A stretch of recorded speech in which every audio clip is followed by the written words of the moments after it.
Good morning. Happy Monday. I hope this finds you all healthy and well this beautiful Monday morning.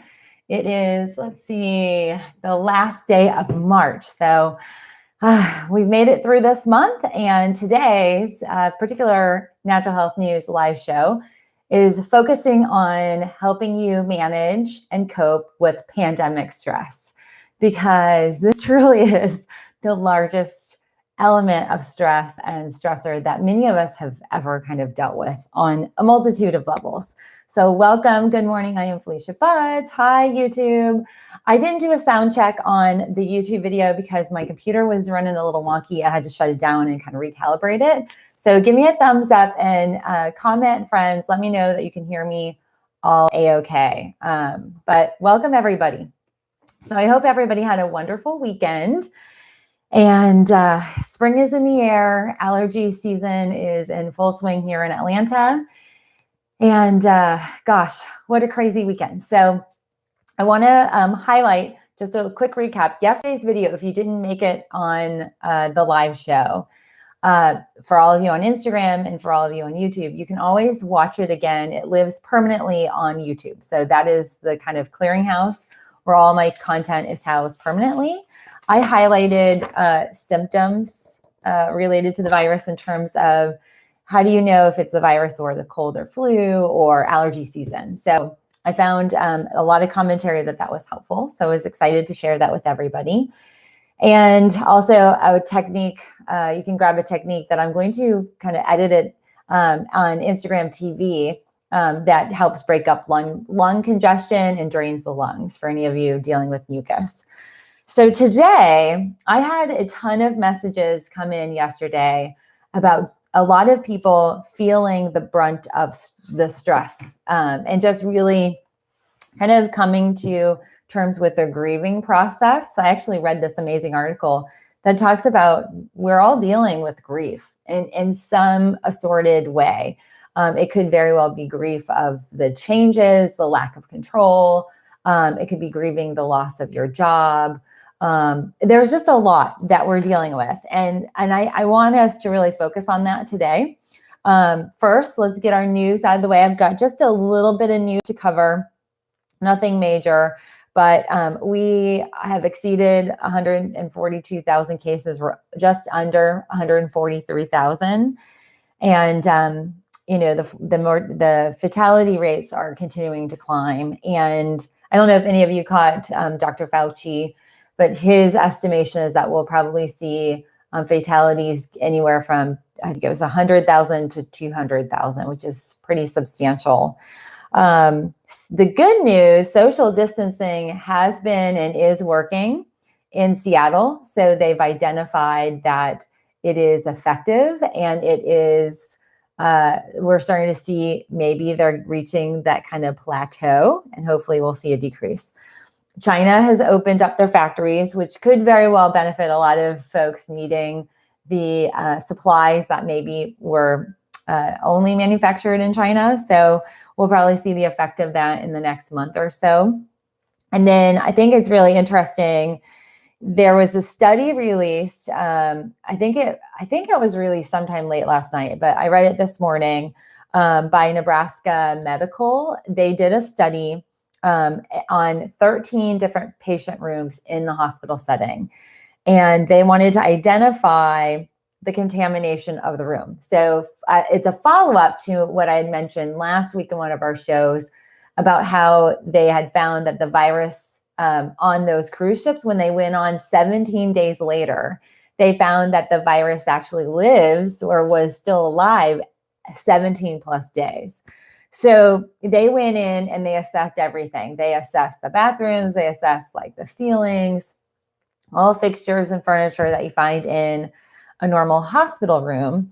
And they found that these patients produced widespread contamination, and it was both direct and indirect contamination. What that means is the respiratory droplets that we know have extensive aerosolization. I don't know if I'm saying that right, but basically there's this cloud of droplets containing virus that lingers in the air, and then it can stick to things. So if I coughed and I was sitting in a bed and I coughed on one of my blinds over here, if we tested it, that virus could live on there for a period of time. So that's just something to be conscious of. I'm conscious of that in, the delivery people that we have dropping things off at our door. I'm cognizant of, our mailbox and any of the kind of things in around our house, because we are hunkered down and we haven't really ventured out other than maybe 2 drive-through visits to the Walgreens. That's it.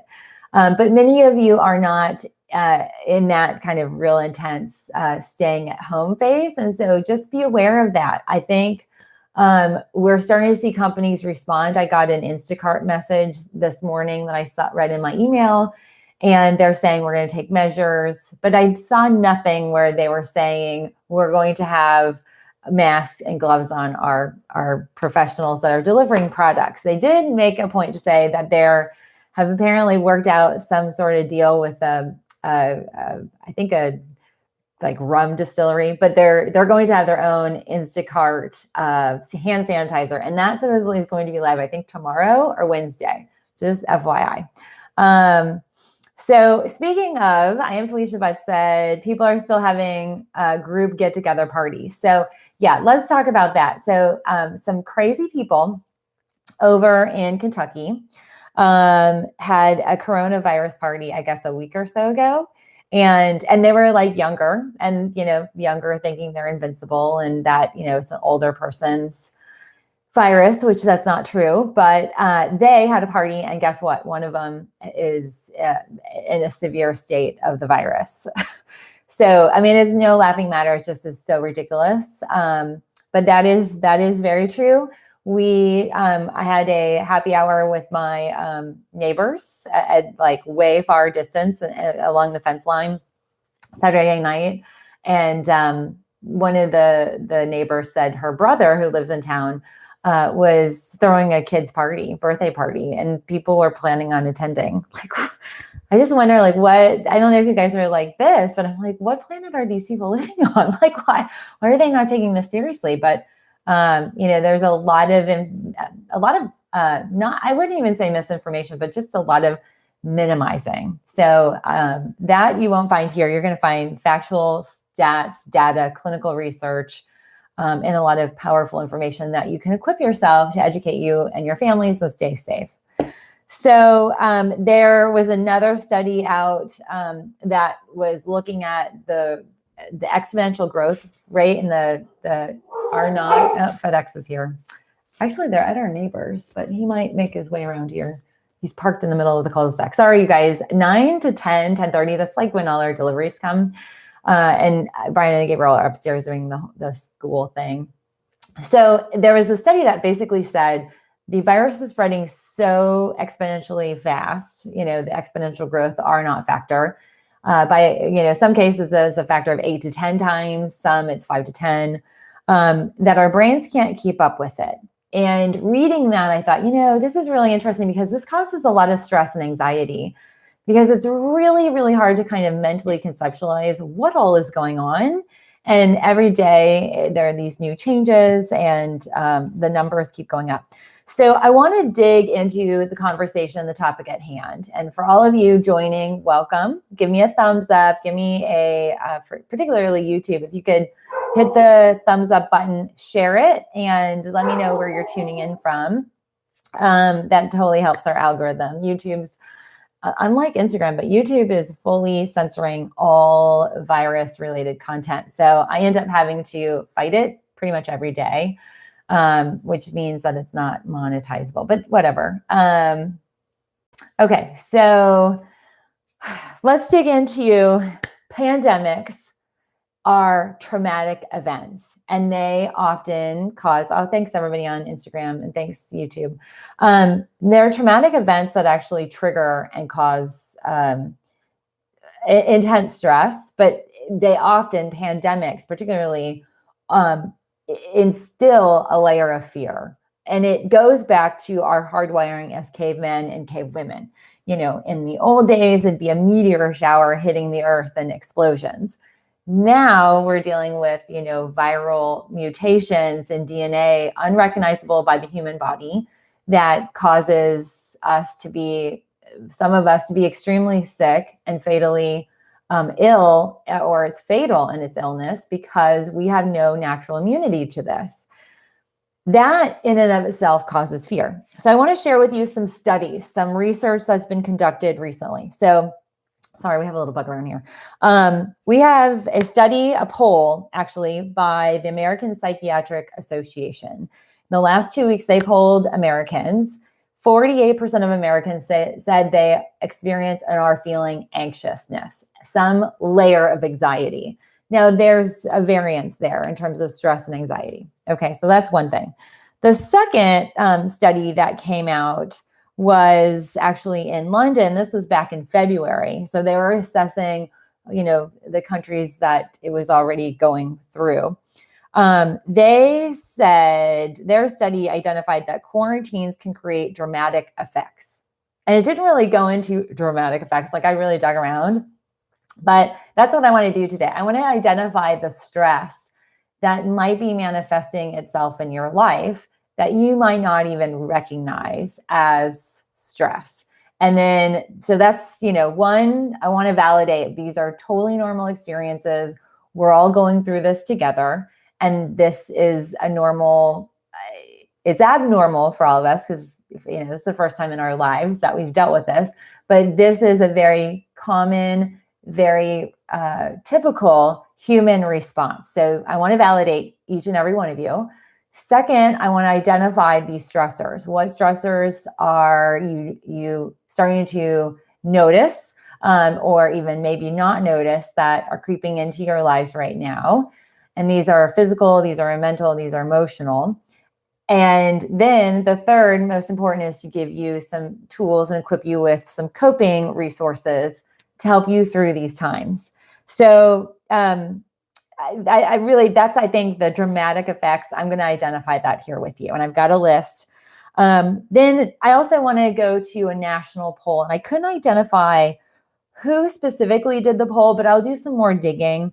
The poll said 62% of Americans have anxiety about a loved one getting sick from the virus. 4 in 10, so 40%. So for instance, we have 20 individuals on Instagram watching. That'd be 8 of you, or maybe more. 4 in 10 are anxious about becoming severely ill or dying from the virus. That's a big number. And I want to address that number. Then I'm also going to give you some resources.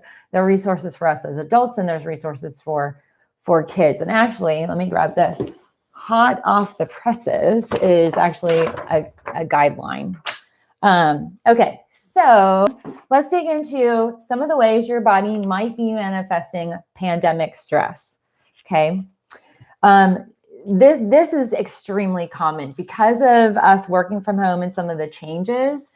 They have identified that there is not uncommon for both kids and adults equally to experience difficulty concentrating. So if you're working from home and it's just routine kind of every day, like same type of stuff that you're working on, the change in setting and the nature of the state that we're in, they said that it would be very common for you to experience difficulty concentrating or just feeling like a lack of motivation as well. So difficulty concentrating, focus, so mental focus, and then being able to be motivated. That was one big one.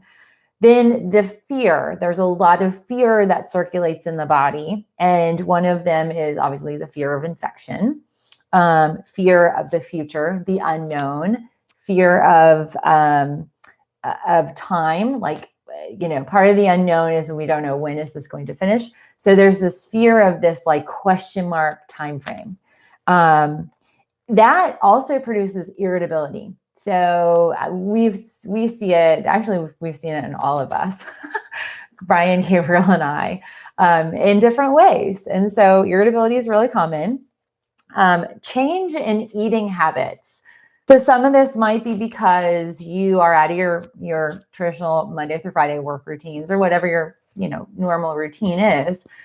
And now we have this new routine. Well, some of these routines, like for for me, for instance, I always hit my one green juice drive-through place and always have wheatgrass juice shots.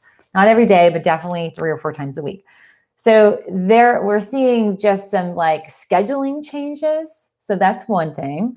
The second thing is actually like emotional eating. So, food tends to be very comforting. And so we're also at home and, depending on our stockpiles and our emergency survival, our survival stockpile, or I don't say stockpile, but basically your pantry, whatever you built up in an emergent state, that might change in terms of what you're eating. You might be eating less, or you might be eating more, or you might just be choosing and kind of craving different foods, comforty foods, totally common. You're not alone in that. If any of you experience that, let me know if you guys are experiencing that, any particular interesting cravings popping up for any of you. I'm curious. Mine is chocolate. Even with increased magnesium, chocolate is like my go-to, and baking. We are doing a lot of baking in our family. I had 9 bananas. Somehow I messed up on the banana situation and had 9 ready to almost, they're going to start getting the black speckles. So if you're interested, I'll share on Instagram what I made, but I made some amazing gluten-free, dairy-free banana like muffins. And I do these like little loaf pans, and actually I gifted some to our neighbors. So change in eating. And if this is the other thing, it can trigger an eating disorder that maybe you've gotten past. So for anorexics and anybody who's dealt with anorexia, bulimia, or just any type of emotional eating, it can trigger that. Okay, so just be aware of that. Totally normal pandemic stress response. Also, disrupted sleep. So the stress has a physiological biochemical response in the body. It's not uncommon for us to have increased cortisol levels. It's not uncommon for us to have either difficulty getting to sleep, like you're kind of wired, you're tired but wired, tired and wired. That's a very classic adrenal stress response. And then also waking up, not getting thorough sleep. And children also experience this. So that's really big. Disrupted sleep is a very common symptom. Feelings of loneliness. So feeling like you're alone. It's the lack of connection that we have that you can have these feelings. On a more intense scale, panic attacks are very common. And if you've had one in the past or multiple in the past, it can trigger that. So there's the stress kind of response. I'm getting lots of hearts there. Okay. Then also depression. It can put the happiest of folks into a depressed state. Again, that is biochemical. This is where we see the lack of stress, change in our eating habits. We can see just the kind of changes in terms of the fear. So there are things where we start to see there's physical routines. Then we also see the emotional side of this start to have biochemical reactions. And that is very common. So it can trigger mild depression, and it could trigger even chronic depression. Okay. And that is biochemical. It also has an element of PTSD. So it can trigger PTSD. It can trigger childhood things that maybe we haven't dealt with or thought we dealt with. It can instantly trigger those experiences, particularly fear. Fear is quite a comprehensive emotion. And these are normal. We are humans, and we also, just like, the little squirrels, when you drive on the road, the little squirrel has its like little, there are squirrely moments. It goes, and it like does that little like kind of shaking thing. And then you see it run one way or the other way. And sometimes it's a little crazy. That is the squirrel's survival instinct. And it's survival, run to the nest, run to home base. So we have that as humans, and it's the fight or flight system that we learn about in our health classes growing up. That fight or flight system has a very complex, comprehensive structure to it. And there's a whole bunch of kind of biochemical reactions, but it connects. There's the pituitary gland in our head, and deep in our brain. And then it also connects to the hypothalamus. It connects straight down to the adrenal glands. And then also your thyroid, our ovaries, our testes, so men and women, your hormones get factored into this. And so we will see biochemical imbalances and changes because of the fight or flight response. And the pandemic stress is a longer term it's a longer term state. Hurricanes, we kind of know they're coming, we prepare for them. Earthquakes, not so much, but a lot of times there's some preparation. Fires, we have some sort of sense that it's a period of time. This is kind of open-ended, and that in and of itself causes stress. There's also a feeling of a lack of choice. Like we don't choose this, and we're not choosing to not be going, like we all should be making healthy choices right now, staying home and minimizing our spread exposure. But that's not by choice. This pandemic wasn't something we chose. And so there's also that feeling of a lack of control that also starts to kind of manifest in fear and anxiousness and anxiety. And that lack of choice triggers the grieving process. We're all grieving. I've got to find it. I read this awesome article last week, and it was like, that feeling you can't identify, it's grief. And really we are, we're in grief mode. And so I just want to notate some comments here, and thanks everybody. Let me move this over here. Okay. So I can see the comments while I'm chatting. I figured out how to work my screen a little bit better. Okay. So, Diet DP Gal, hello. Thanks for being one of our members. She says, my son's OCD is through the roof. Mm-hmm. Totally normal, because that's control, right? And it's also is a way to create order, and order and structure helps us deal with chaos. Totally normal. Jana is also in baking mode. Woo woo. Teenage girls are in baking mode. Let's see. Okay. John Foley up in Blue Ridge. Hey, John. Whole country in denial. Oh yeah, especially here in Georgia. I don't know what the deal is. All these people are out on the lakes, and they were like docking their boats together. Okay. So, oh geez. Johnny Smith. That comment, Johnny, that's a whole nother topic, but that's going to flag you because of that comment. All right. So here are some other things to identify. So identifying stress, inappropriate coping habits. So let's say you, at one point in your past, smoked. It's not uncommon for you to crave that.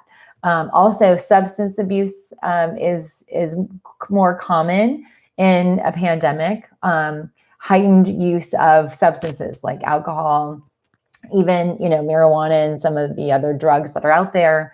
We'll see some of that. And artsy galore. So much stress. My shoulders feel like rocks. Yeah, I get that. And that's your atlas. Like your atlas. And Atlas carries the weight of the world on his shoulders. And that's very common to feel. And, to that note, all of these experiences, changing eating, irritability, panic attacks, there's also a physical impact. So we'll feel muscle tension, and to that, a worsening of current existing health problems. A lot of my patients with autoimmunity are in flare mode. I actually got a text from a good friend of mine, patient of mine at home. I've been working with her. She was one of my first patients, back in 2018, 2019, when I set up shop. And she has lymphedema, and under extreme stress, she will have it's like instantaneous of cellulitis. And she knows it. She recognizes it. I'm always the one she's calling or texting because we have this kind of protocol. And she's recently had some changes and stuff and doesn't have all the necessary items for our protocol and is totally fearful. So there's a stress trigger. She doesn't want to go into a hospital because she's like, I'm at risk. I don't want to be, she's a cancer survivor, and she's had a lot of radiation on both sides, double mastectomy survivor. She is afraid of going into a hospital setting. And so she's like, what do I do? And that is a very classic, very common of a flare or a situation where the stress will worsen or heighten your symptoms that you experience every day. So examples of this would be if you have greater aches and pains, your joints feel achier, your muscles feel tighter, more tense, more rock-like, like Artsy Galore explained. And it can really be one of those situations where that also creates more stress. So it's a snowball effect. Okay, so that's a broad range of experiences. Now, the other thing, to the point of like inability to sleep, if you are moving into, a mild depressive state or into chronic depression, if that's a common biochemical imbalance that you have experienced before, it's not uncommon for then folks to just be completely lacking of energy and feeling like they just want to sleep all day. So there's the opposites of that too. So I just want to kind of cover a lot about, I wanted to cover a lot about the identification of how stress and pandemic stress could be manifesting in your lives, but also in the lives of your loved ones. And for example, we have X Bluebell says at our family Sunday Skype, we only can talk about coronavirus. We fall silent after that. And it really is definitely taking over a lot of conversations, which can then trigger a lot. Rosemary DeStefano says, my IBS is flaring along with panic. And Maylin says, good info explains a lot. Let's see, we've got Felicia's having headaches every day. Hey, Whitney, she said, for those interested in meditation, I hope they check out Ziva Meditation on Instagram. And there's a book called Stress Less, Accomplish More. Okay, so now here are some resources. So if you are feeling like you're just kind of at that point where you might have symptoms of the virus, like the shortness of breath. Well, that could very well be a panic attack, and if you haven't had one of those, they can cause a tightening of your muscle tone, your bronchial passageways. It can race the heart. It can increase your blood pressure. I've had a lot of patients who've described it like they thought they were having a heart attack. You can get breathless or winded going up the stairs. So in an ordinary circumstances, if you watched yesterday's video where we talk a lot about the actual symptoms that relate to this virus, it could cause you to think you have the virus, which then like snowballs, causing you more stress. So I want to highlight there are a few options out there. Mental health counselors and therapists and professionals, just like us, we've all gone into our home settings. So you can, and you will have access if you need it. There are therapists that can set up teleconferencing and phone calls, and they're aware of it. We are seeing more accessibility to these individuals to help people have somebody to talk to and to actually voice their concerns. So that I want to put that out there. If you've ever worked with a therapist or a mental health counselor, they're amazing and they're very powerful at helping us to break certain habits. They're able to help us make connections to create healthier choices in our lives and to also help us cope with life and what it throws at us. So I also want to highlight that there is now a national crisis hotline. So if you dial on your phone 988, that'll take you to the crisis hotline. So if you're feeling like it's really the world's closing in and you need somebody to talk to, that's a great resource. There's also another great resource, and I'll include all of these in the description box. I didn't get a chance to put that together as much as I wanted because of the stall on my computer for folks on YouTube. But there is a phone number. It's a 1-800 number. So it's 1-800-273-TALK, T-A-L-K, which is 8255. That is an excellent resource for anybody who needs to talk to somebody.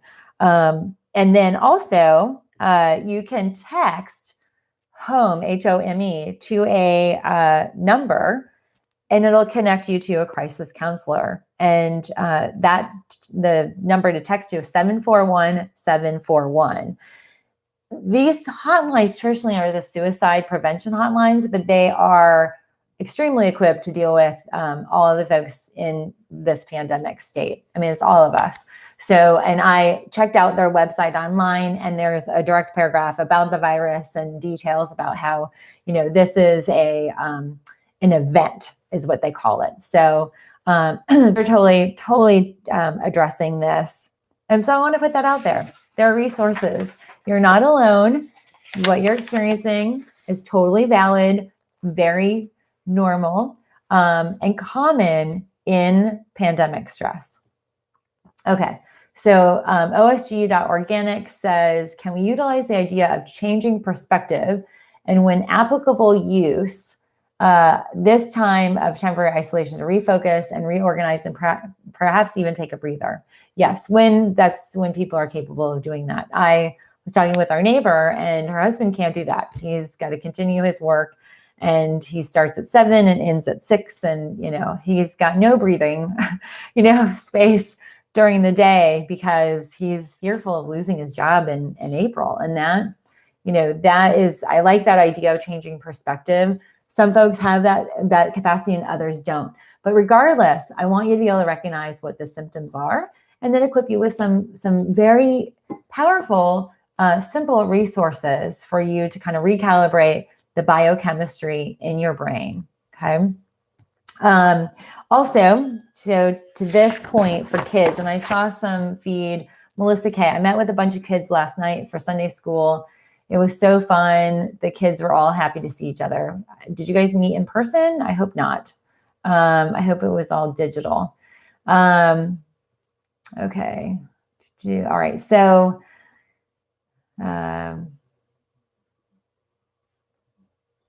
let's see. Okay. So I see some comments here. Okay.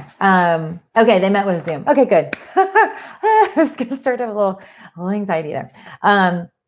But this is really powerful. And this, Melissa, I'll put up a link for all of you. So this is the National Child Traumatic Stress Network, NCTSN. Okay, NCTSN. And they have, I think it was 5 pages, but they have a parent/caregiver guide to helping families cope with this pandemic. And they list out what you should know, readiness, like a whole bunch of great resources. Many of that I highlight and comment on and post. Hygiene aspects, information and communication, activities for your kids, and then self-care and coping, a whole bunch of really great resources. And then they actually, what I really love about this, there's a chart that kind of highlights the kids and their age group. So for instance, like we have a preschooler, so he's on the bottom, but then they go 6 to 12 and 13 to 18, the different kind of things that their reactions and then how to help them.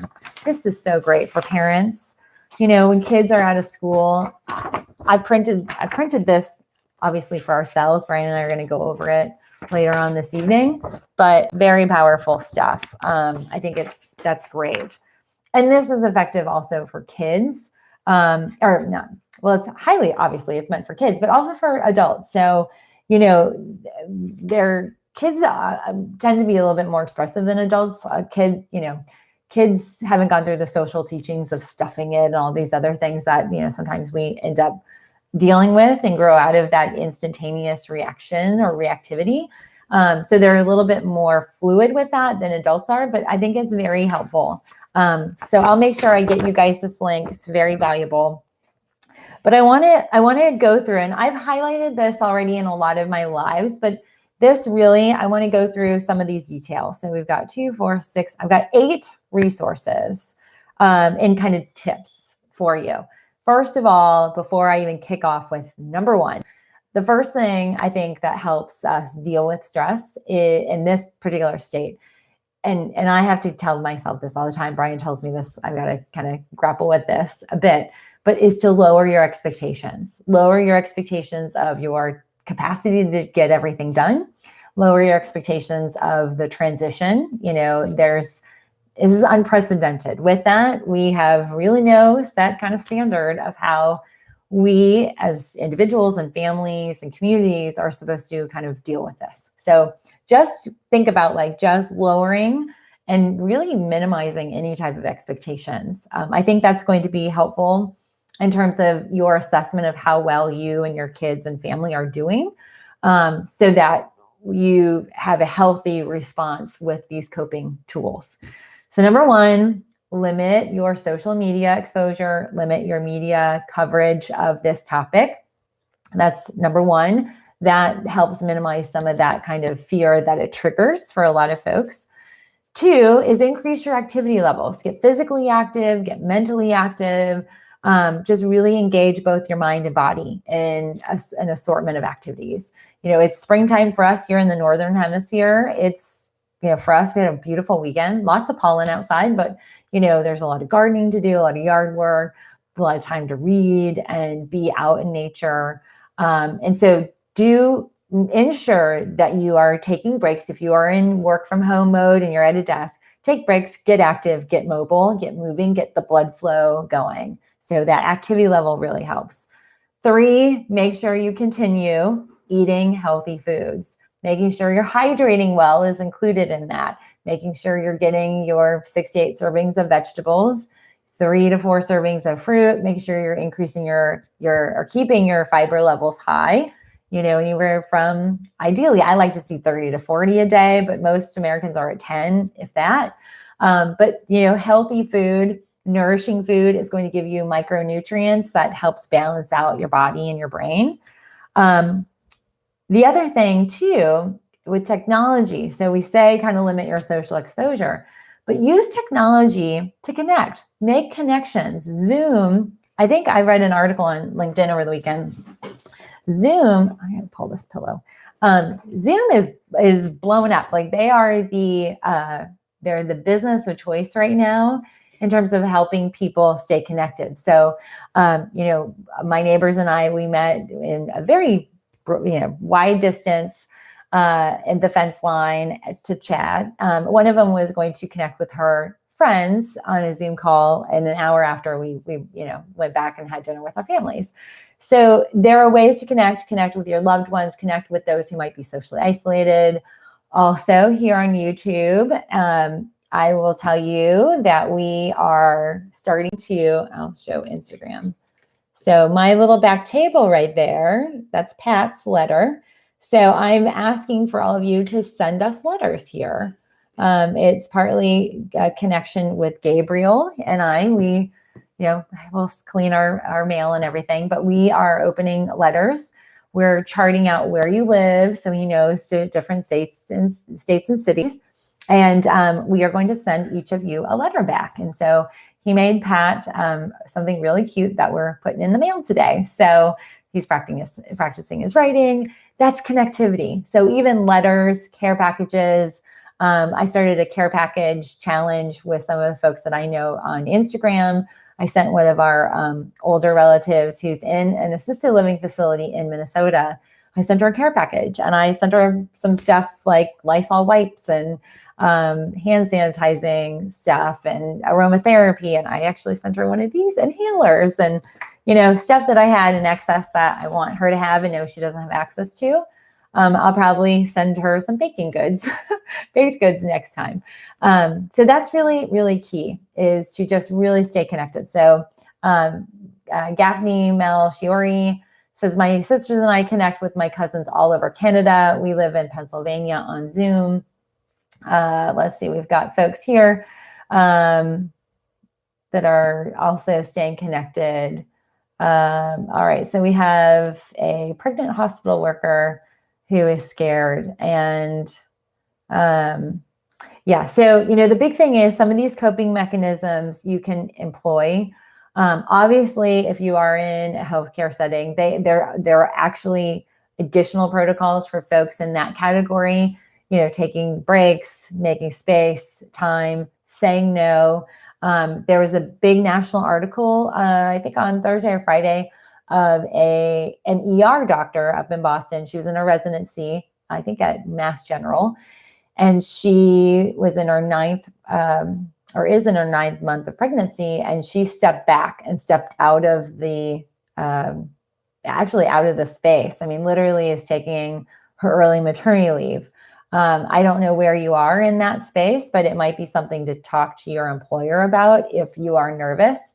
The thing that they are saying, and I haven't seen true like full study of it specifically, but there are cases where women test negative up to the point of labor. So they come in, they test negative, swab, they deliver the baby. Within 24, 25 hours, they test positive. I don't know why that is, but that has been, and I have a friend back in Tampa who's her and her husband are OBGYNs, and she keeps posting all these GYN and OB articles. And that was one of the articles I read last week where we don't know why that happens. We don't know what it is about pregnancy that might kind of minimize that for women. It might be the hormones, who knows, but that is something to be aware of. The other thing that they have found is that it might preempt an early delivery. So those are things to be aware of. And I would say if you feel like your health or your pregnancy is in danger, there are measures that you can employ. And now that we have some of the congressional relief packages and legislative focus on this, you might be able to take advantage of that. I personally, if I were in a position to do that, I would, without a doubt, but I don't know how far along you are. And then it might be something, depending on your work, see if it's something you just take home. And, you're in a hospital, so it's not like they're not going to know your medical concerns. Hope that helps. Hey, Michelle Grace. All right. So she's telling everybody about Zoom. You had a virtual happy hour. Yeah, it's awesome. So some of the girls that we did my bachelorette party in Key West, we're thinking about doing a little bachelorette Zoom call. So, staying connected and connection is huge. That is something that we want to really highlight as a coping mechanism. So, I feel lucky, I here with Brian and Gabriel, and so we have our social unit, but we also need to stay connected with other individuals outside that unit. I did see some funny memes and some funny videos about, there are some people in your lives that you might not want to see too much of. And it was like, oh yeah, we're just social distancing. And I thought that was kind of a funny, humorous way of creating boundaries with some of those people that drive you crazy or whatnot.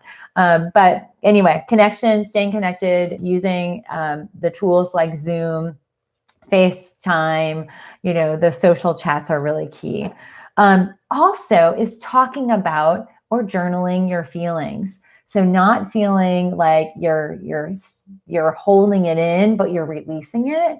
A good cry session, an angry session where you get in your car and you start screaming, the top of your lungs. These releases are very healthy. They're very therapeutic. But that also, particularly crying, is going to release healthy, balancing hormones to help your biochemistry recalibrate. So that's really huge. So I want to highlight that, also in the same vein of connecting, talking your feelings out with a hired professional. I think that's really key. It is a preventative, I would say preventative, but I think also it's a therapeutic resource. Let's just slash that. Don't say it's not preventative. It's therapeutic in helping you get through this, because if you don't necessarily deal with some of the things that might be popping up, that might be quite comprehensive for you, it's always going to be on the back end. And so I always like to be proactive. And so I encourage folks, if you feel like, oh my gosh, like I'm seeing here people commenting, if you're typing in, I have fear, or I'm highly stressed, or I have anxiety, that is code for, and I give all of you permission, because I know there's some social stigmas. It's totally okay to reach out to a medical professional, an actual mental health counselor or a therapist, to talk this out. And this, out of any time in our lives, this is a time to reach out to those individuals because they're here to help us. And our mental health is just as important as our physical health and our internal health. And so, we have to really, really focus in on balancing our mental health and reaching out. And again, the number for any of you new joining, the Lifeline, the National Crisis Hotline, all you have to do is pick up any phone, and it's like my little desk phone, pick it up, dial 988, and that will get you connected to somebody if you feel like you're in a full crisis mode. The other thing too, that saves you a trip to the hospital if you are having an intense anxiety attack, or minimizes you having to necessarily go outbound and be in a medical setting, which I'm all for minimizing. And then you can also text HOME, HOME, to 741-741, and that'll put you in touch with a crisis counselor. So there are resources, and there are people out there who are equipped to help you. I know New York, I think they opened it up totally free. Like that was one thing I think 2 weeks ago, and Andrew Cuomo's, his daily update to the citizens of New York. And really, I kind of tune in because I think he's such a great leader. Feel very calm. He's in charge up there. But he posted and said, we've got dozens of therapists who are not only going to be there for the medical workers, but also for our citizens, because it's an abrupt change for all of us. This is unprecedented. The other thing, I read this was more so in an article that was aimed at the healthcare providers, the frontliners, first responders, the ER doctors and nurses and ICU nurses and intake nurse, everybody who's involved in the healthcare system. But I think I feel like this qualifies. We all qualify for this, but have a buddy system, especially if you are single and you're by yourself. Designate a friend, and it doesn't even have to be somebody close or family or whatnot. Have a buddy, and that's your person that you check in with every day. You've got a buddy, you're making sure they're okay, they're making sure you're okay.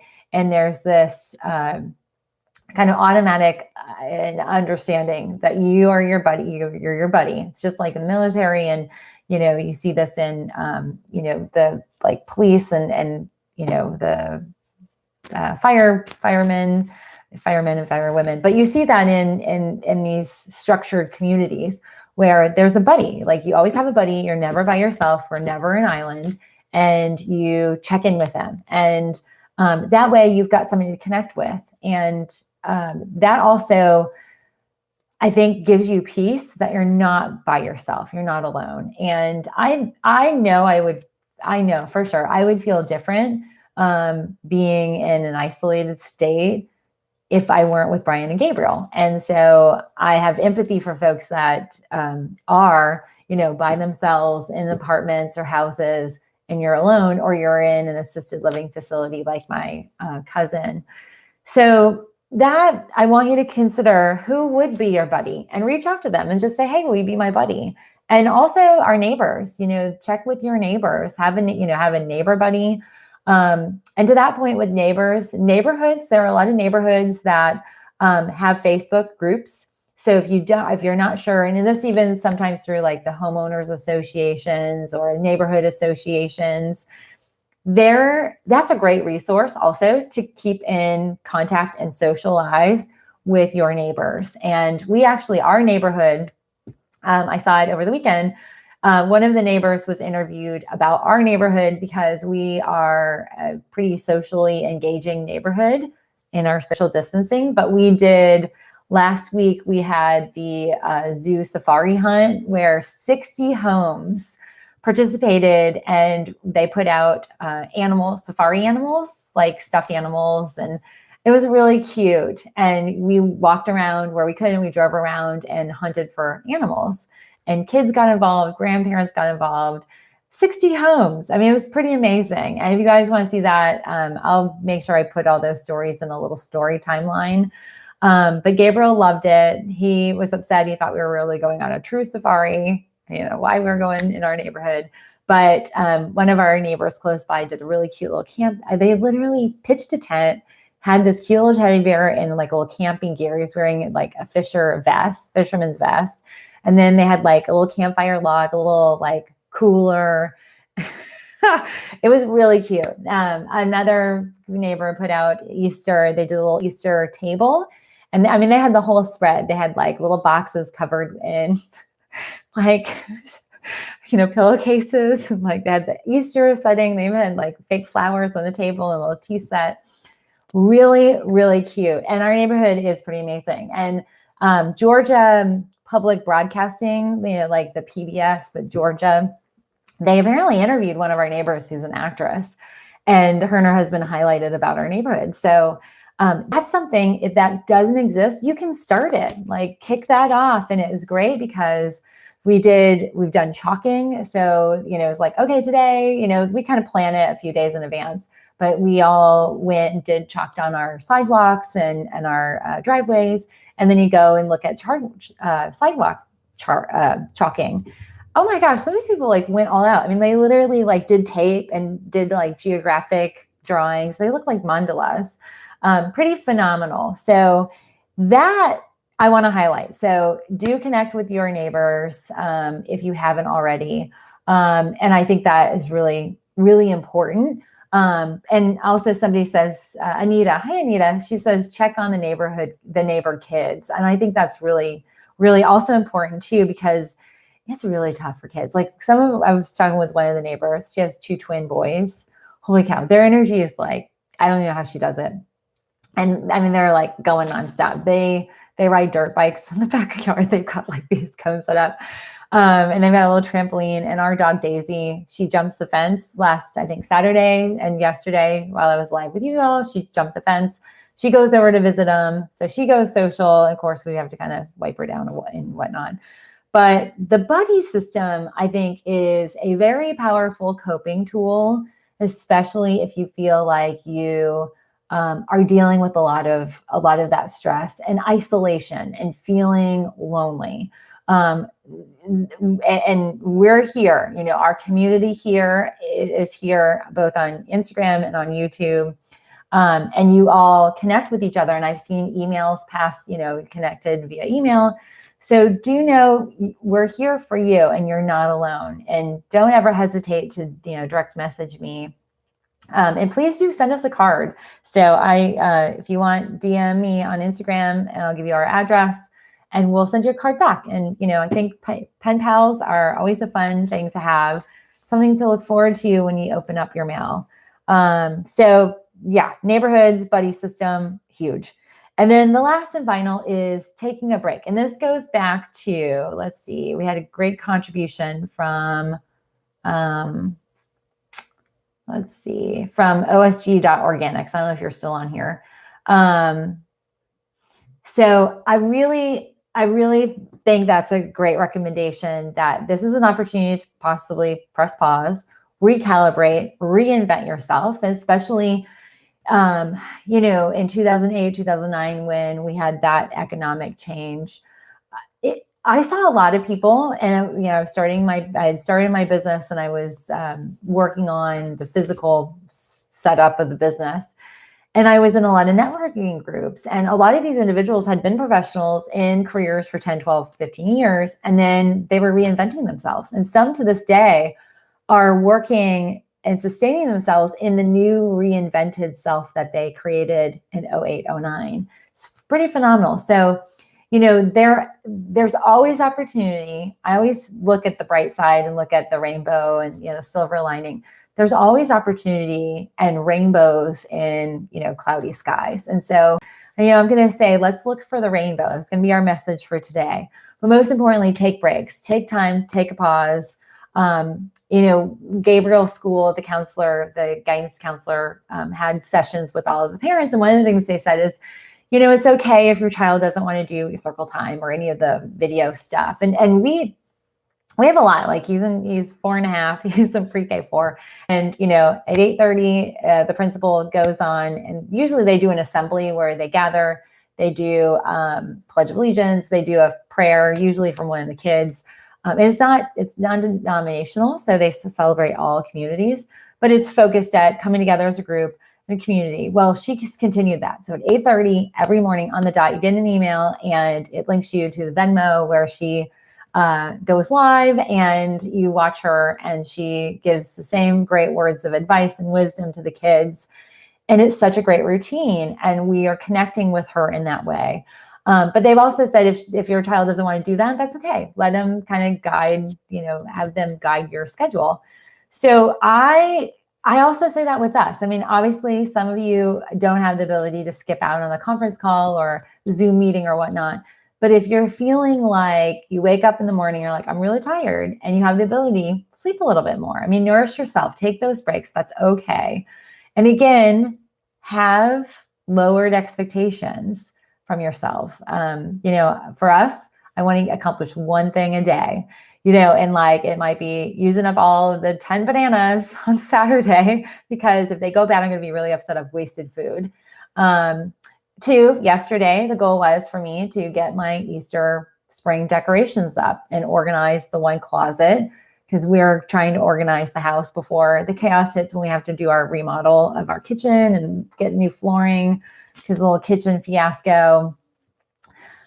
So, for any of you out there not familiar with our situation, about 5 weeks ago, our kitchen sink sprung a leak apparently, and some major leak. It had been a minor leak that just kind of really got bad, and we didn't know it for several days, maybe a week or two. And it just totally flooded the kitchen, flooded the wood floors, the cabinets, everything. And so we have half the kitchen torn out. The bright side is we're getting a whole brand new kitchen. I'm so excited. I'll be able to cook and come to you live and cook in the kitchen. It's actually going to be like full on white, bright. I've convinced Brian we're putting in windows on the side that's the darkest. So I'm really excited. But for us, we're taking a break on that. We're taking a break on other things as well when we need to, and just relaxing and doing things that nourish us. And outside is where we both like to be. We like to work on our yard. So here are some great points of inspiration. X Bluebells, reinvent, reignite. Love that. Melissa K says, and a baby boom expected in 10 months. It's funny. Yeah, I definitely have thought about that with a lot of friends and family that we know. Let's see. God Only Knows says, eat healthy, get your vitamins, exercise. Absolutely. We've definitely covered all of that already. And then the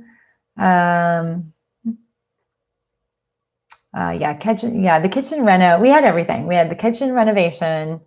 That was unplanned. We had the wedding charting down.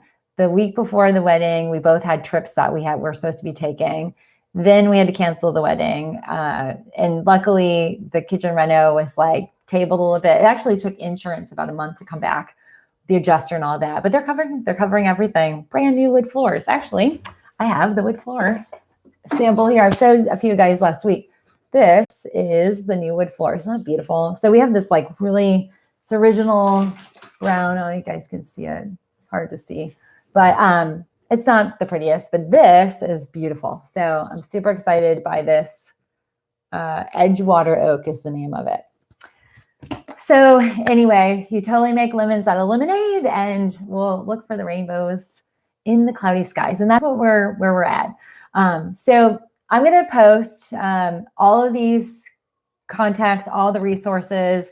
I'm going to give you this link because this is very helpful for kids, as well as the phone numbers to the hotline number. So just know you're not alone.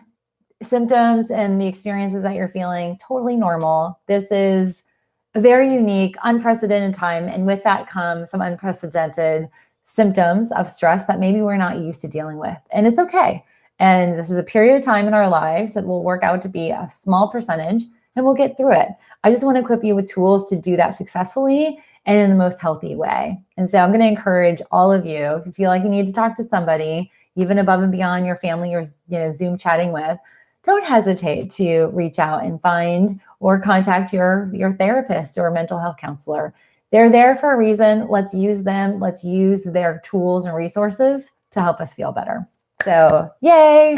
So happy Monday, friends. I'll leave you with that. Lots of wonderful, beautiful rainbows for your day. And I hope you'll tune in to tomorrow's live show, and I'll be sure to post that topic later on today. All right, friends, have a great day. And if you're curious about my decorating, go check out my Instagram stories. I posted some pictures of my my Easter bunnies. So they're organic farmers. We have a smart little Uncle Fred too. So you'll find that appealing. All right, friends, I'll see you guys later on Instagram. Bye, Instagram. Thank you so much. All right, let me save the story. All right, friends, YouTube, thank you so much. So all of you who are still here, please give me a thumbs up. Let's hit that like button. And I hope you guys do consider taking advantage of some of these resources and do, even if you don't have kids, this parent caregiver guide. So, if you're caregiving for your family, great aunts and uncles, parents, this is helpful. And there are all these live links on here that, if you're juggling a lot, this is extremely powerful, extremely helpful. So, knowledge and information and resources are powerful. We can use them for the greatest good to keep us healthy and well. So, oh yeah, and Pat has reminded all of you, don't forget to hit the share button. So, and I hope you guys will tune in. Do you guys like my little bunnies over there? And Pat, thanks again for the letter. You've got a letter coming your way today. Gabriel's going to pick out the stamps and lots of stickers. So we will look forward to getting that out to you today. So thanks, everybody. Stay safe, stay well. Any specific topics that you want covered about this time, let me know, and I will make sure I get that on our schedule for this week. All right, everybody, have a great day, and look for the rainbow. They're out there. Have a good day.